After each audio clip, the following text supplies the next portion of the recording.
Catherine is an outsider. Parasites get out. While cooking a meal at my son's place, I was suddenly barraged with insults from behind and instinctively turned around. Krista, my son's wife, was glaring at me with eyes as if she saw something filthy. Originally today, my son Joseph had invited me, saying, "It's Krista's birthday, and it would be great if Mom could come and celebrate too."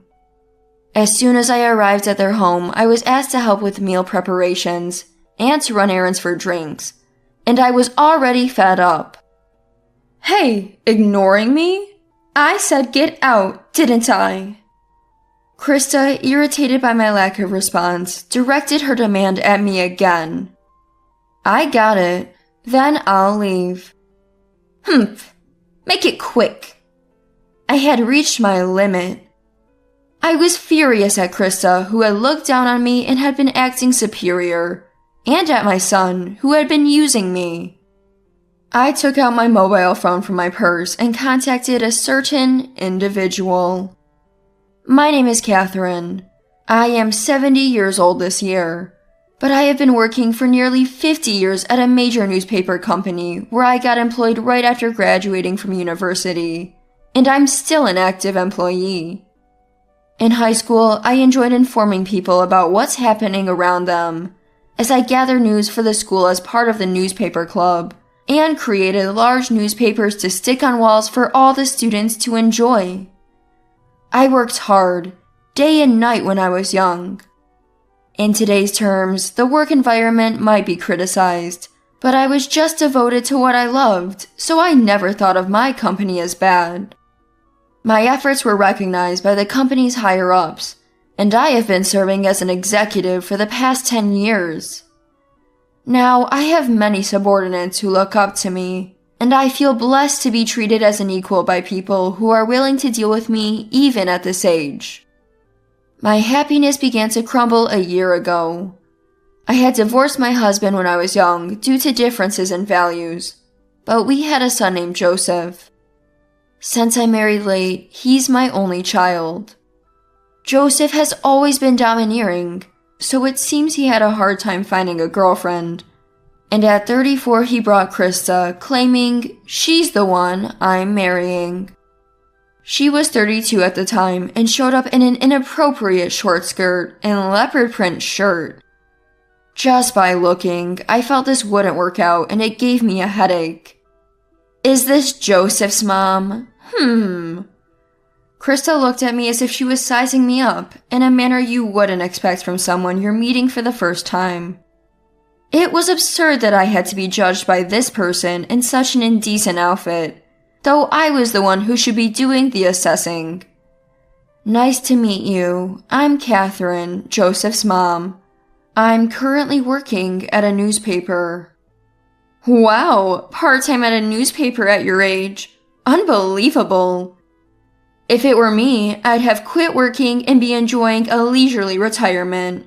You must be pretty short on cash." Krista was looking down on me, assuming I was part-time without anyone saying so. "Yeah, it's unbelievable, right? I was shocked too when I heard you're still working part-time," my son added, thinking I was part-time due to his lack of knowledge about my job. "It'd be different if you had a husband like Joseph working as a full-time employee at a famous company. But unfortunately, it seems like Catherine is all alone," Krista said, and indeed, my son works at a well-known communications company. But I heard he's always been a contract employee. It was strange she thought he was a full-time employee. "Krista, Joseph isn't a full-time employee." Mom, let's just leave it at that for today. We're off to eat French now. See ya." "Wait a minute." As if there was something inconvenient to discuss, my son interrupted me and quickly left the house with Krista. Still, I never imagined such a person would come into our lives. The thought of enduring her company in the years to come filled me with dismay. My gut feeling about Krista's attitude towards me proved to be right. It was dreadful. Driven by a sense of duty to forge at least a decent relationship with Krista, I invited her for tea over the weekend soon after she married my son. Before marrying my son, Krista had been a temporary worker, hopping from company to company, but she quit to focus on housework after getting married. It seemed she was relatively free most times, so surprisingly, she never declined my invitations. "Catherine, you're late." I couldn't believe my eyes when I saw her waving at me at our meeting spot while complaining. Especially because she was flaunting expensive brand wallets and bags from high-end apparel brands. The accessories she wore were also ostentatious, making me self-conscious about the attention they drew. "Krista, where did you get those? Are you getting that much allowance?" Of course. Joseph works for a famous company as a full-time employee, so this is nothing. Unlike you, Catherine. It seemed Krista had a habit of looking down on others by flaunting luxury items, deliberately going to high-brand stores before meeting me. Throughout our time together, she looked down on everyone we passed, commenting, "What's with that shabby outfit? Catherine, did you see? Wearing poor stuff even makes your face look bad." I honestly didn't feel great watching her get drunk on her rich life, especially since she didn't earn the money herself. "Krista, the allowance you're bragging about comes from Joseph's earnings, right? It's not something to flaunt." "What? That's my business." "Oh, are you jealous because I took your son, Catherine? That's kind of creepy, so stop it."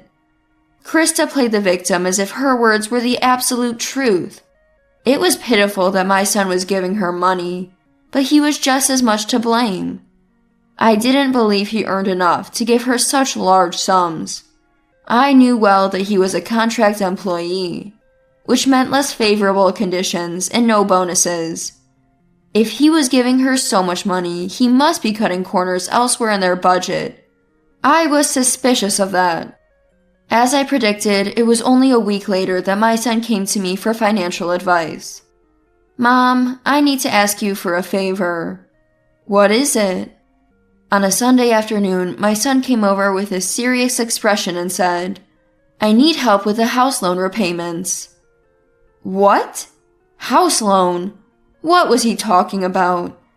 They were supposed to be living in a rented condo. Confused, I tilted my head. Then my son began to explain the situation in detail. "Actually, I built a house last month, but there's been some trouble at work, and my salary might decrease." "You built a house? I haven't heard anything about that." I was stunned by the revelation that came out of my son's mouth. Building a house is fine, but isn't that something you'd report to your parents? He started explaining that as a contract employee, he found a very cheap piece of land and had a local contractor build the house. Given my son's pride, it's likely Krista had whined about wanting to live in a new house, and he had readily agreed. But recently, he caused a problem at work, and his salary was cut, so the loan repayments became uncertain. "Please, Mom, I'll definitely pay back this debt. I won't leave it unpaid. I'll repay it someday." My son, pleading more humbly than usual, seemed pitiable. No matter how troublesome he might be, he's still family. After much deliberation, I agreed to cover the monthly $1,200 house loan repayments for my son and his wife under my name. In return, I made him promise to repay me with interest in the future. "Thank you, Mom."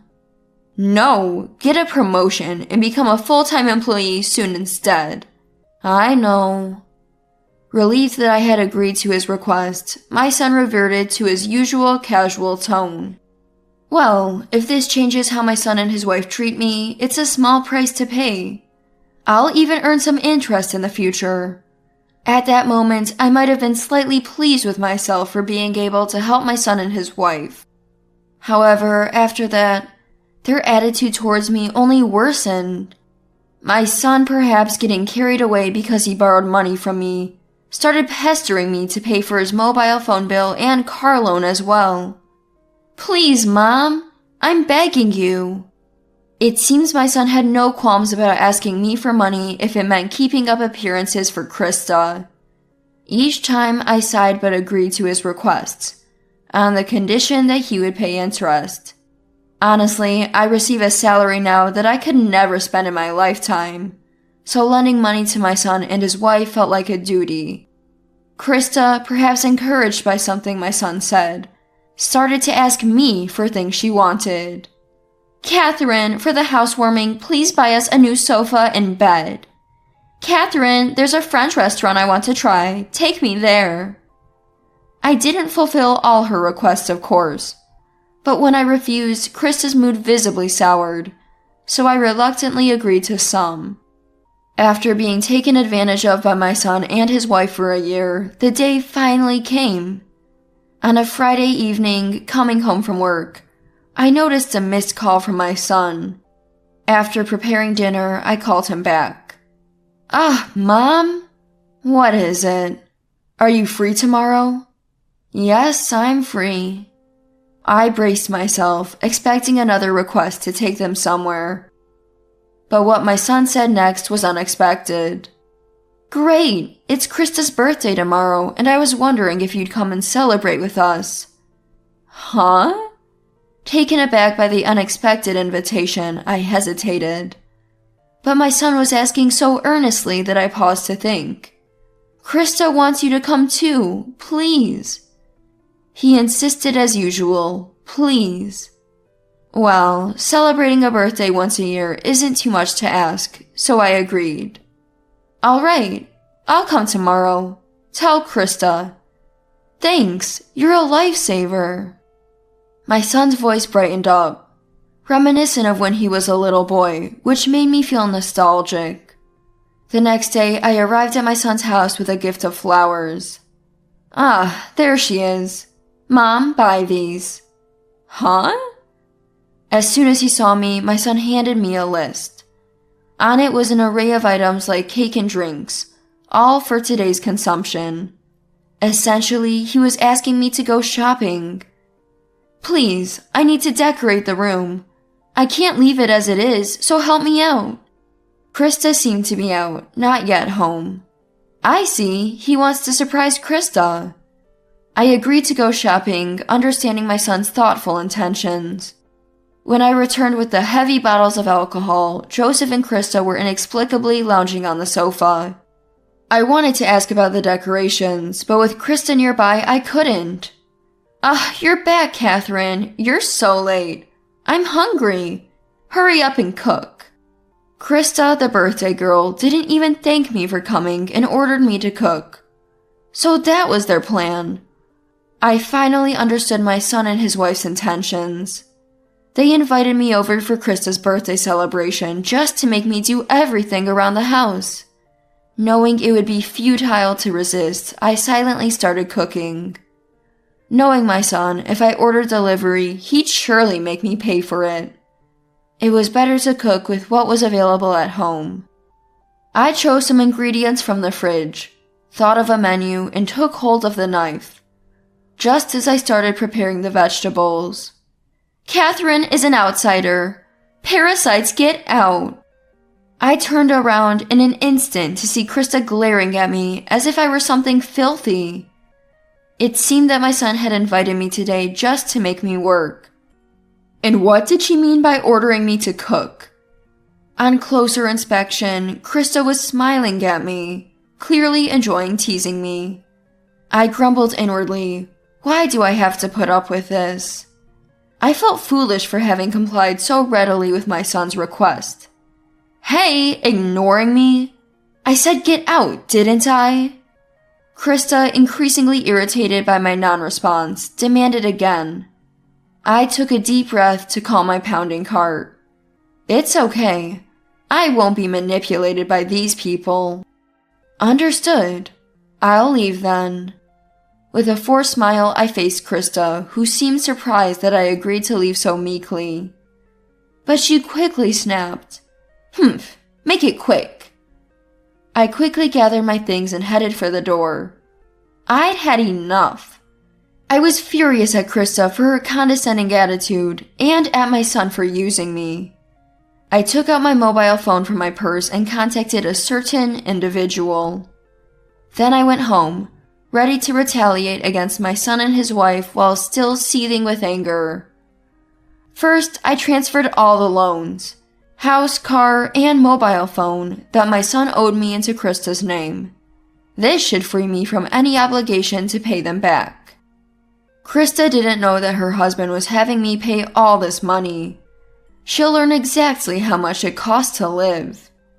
Shortly after, I received a reply from the person I had contacted.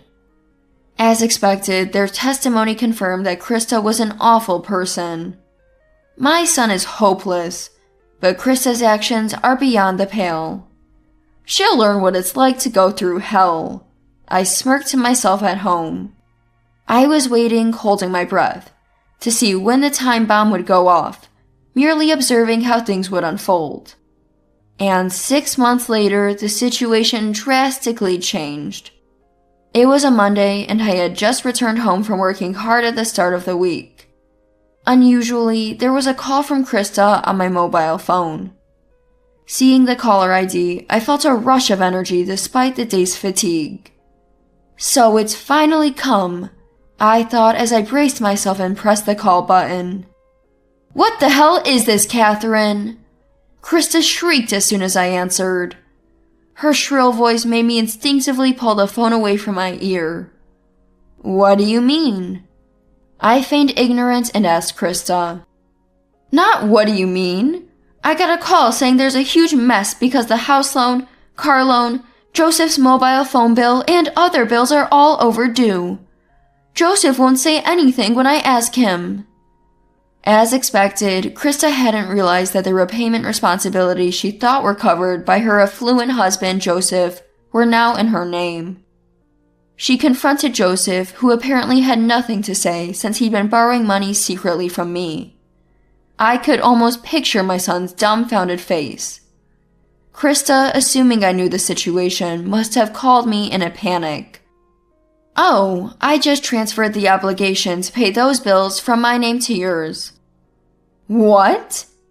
I could hear Krista gasping over the phone.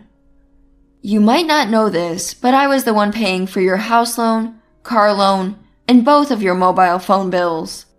Joseph doesn't even have the money to pay for his own house loan." "What?" Krista was clearly flustered by this revelation. "What do you mean?" "Didn't you know? Joseph does work for a well-known communications company, but he's not a full-time employee. He's a contract employee. So his salary is less than that of a full-timer, and he doesn't get any bonuses. Yet he's been pretending to have money just to impress you. It would be wise for you to pay more attention to such things about your own household." "Contract employee? No money?" Krista mumbled as if she was hearing foreign words for the first time. But undeterred, she tried to turn the tables. "I didn't know that, so you're lying. How pitiful to be poor in both money and spirit. It's true that when you don't have money, you can't afford to be generous. I'm not like that, so if you pay the overdue bills right now, I'll forgive you." I was utterly astounded by Krista's audacity to look down on me even now. Sighing internally, I prepared to play my final card. Who's really the poor one in spirit? Looking down on others as poor? Krista, I heard you've been looking down on even your friends, and for all your claims of being rich, you've been begging friends for money. How do you know about that? Krista's voice was frantic, and I couldn't help but smirk. I met a girl named Malia through my company's clients, and we hit it off at a social event. When I heard she was friends with you, we started talking, and she told me everything. Yes, the Malia I had contacted before changing the loan names was her. Malia and I had bonded over our grievances with Krista and agreed to inform each other if any of us were wronged. By mentioning Malia, it seemed Krista believed my words. Malia and... Yes, Malia, your friend since high school, right? She was angry because you started looking down on her after marrying Joseph. She said it was awful that you begged her for money, promising to pay back double in the future. She's decided to end the friendship with you.